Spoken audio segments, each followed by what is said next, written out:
आप वहाँ संवैधानिक पद पर बैठे मुख्यमंत्री हैं अरविंद केजरीवाल, आपने कहा लतखोर है। मैंने कहा बिल्कुल, हमने कहा व्यक्ति बार बार मार खाता, अपने कारणों से मार खाता है और फिर पब्लिक मारती हो उसको। एक बार मार पड़ी है क्या? कई बार मार पड़ चुकी है। Why are we still here? Just to suffer.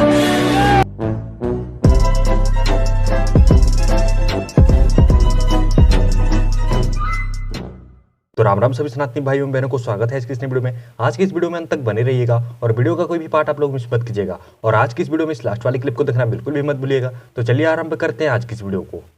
जय महाबली हनुमान की, समय है रक्त स्नान की, जो वीर लड़के प्राण दी वो शेर धर्म हिंदू है। बॉलीवुड के कुछ कलाकारों से मैं ये कहना चाहूंगा कि इस दिवाली पटाखों पर कोई ज्ञान न पेले और दम घुटने वाली बात तो कोई करियो ही मत, क्योंकि जब गांजा और ड्रग्स लेकर तुम्हारा दम नहीं घुट सके तो पटाखों के धुएं से तो कुछ नहीं होना चाहिए। अब नशेड़ियों शर्म कर लो कुछ तो। नमस्कार, गौर रियल स्टेट में आपका स्वागत है। मैं आपकी कैसे सहायता कर सकता हूँ? हेलो भैया, आपके पास में कोई 2 BHK अवेलेबल है? बिल्कुल अवेलेबल है, हनुमान मंदिर के सामने। आप अपने माँ बाप के साथ आ जाइए, हम दिलवा देंगे। अरे नहीं भैया, मैं अपनी गर्लफ्रेंड के साथ रहने वाला हूँ। तो गर्लफ्रेंड के साथ आ जाइए राम मंदिर, करवा देंगे शादी और दे देंगे चाबी। नहीं, मैं क्रिश्चियन हूँ ना। अच्छा, और आपकी गर्लफ्रेंड? वो हिंदू है। हिंदू है तो एक काम कीजिए, आप वहीं रुकिए, हम वहाँ आते हैं।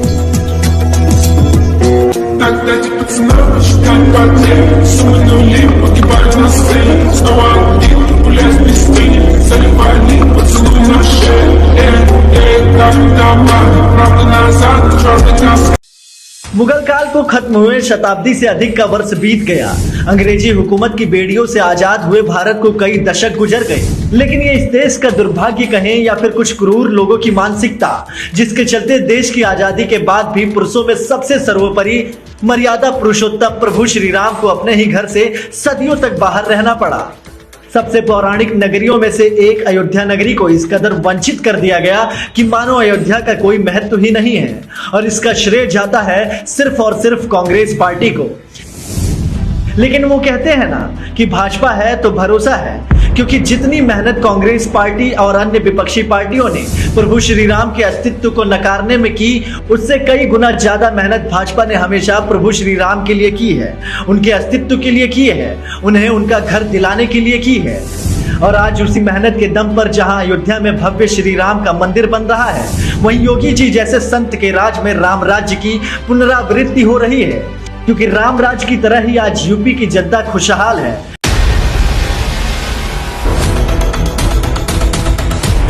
अरविंद केजरीवाल राजनीति में जिस आदर्शवाद की दुहाई देकर दिल्ली के सीएम बने थे, जिस ईमानदारी का सब्जबार दिखाकर जनमत मांगा था, जिस भ्रष्टाचार मुक्त नीति पर चलकर दिल्ली को लंदन बनाने जैसी बात कही थी, क्या केजरीवाल अपने उस आदर्शवाद और ईमानदार की नीति पर चल रहे हैं?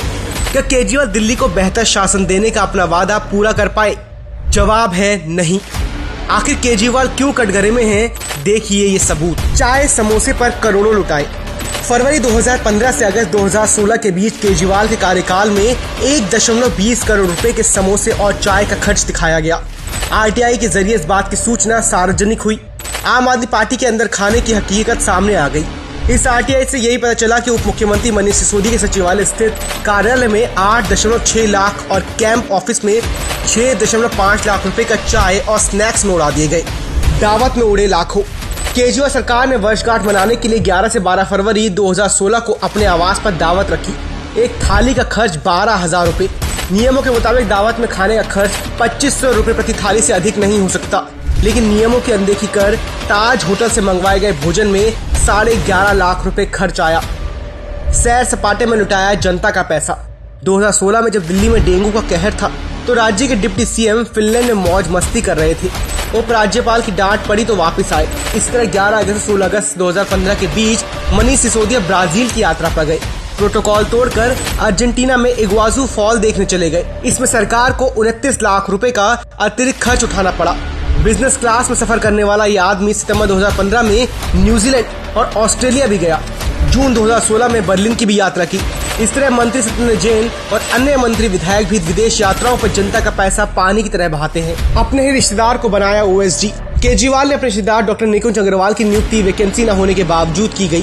पहले तो हस्तलिखित मंगवाए और इसी अवैध आवेदन के आधार पर उन्हें सीनियर रेजिडेंट बनवा दिया गया। इस नियुक्ति में सीबीसी गाइडलाइंस और मेडिकल एथिक्स कोड की धज्जियां उड़ाई गई।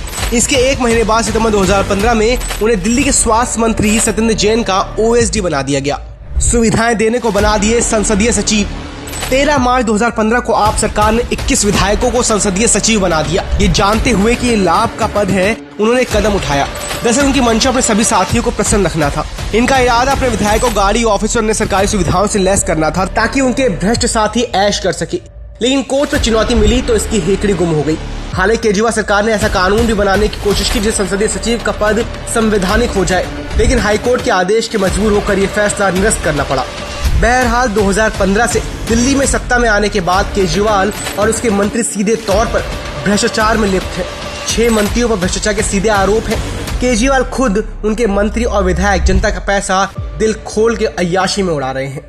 बांग्लादेश वाले मुद्दे पे आप देखिए कि ये कितना बड़ा फेलियर है कि आप सीए कितना ढोल बाजा बजा के लाए थे और वो आवश्यकता थी, समय की मांग थी, आज भी है।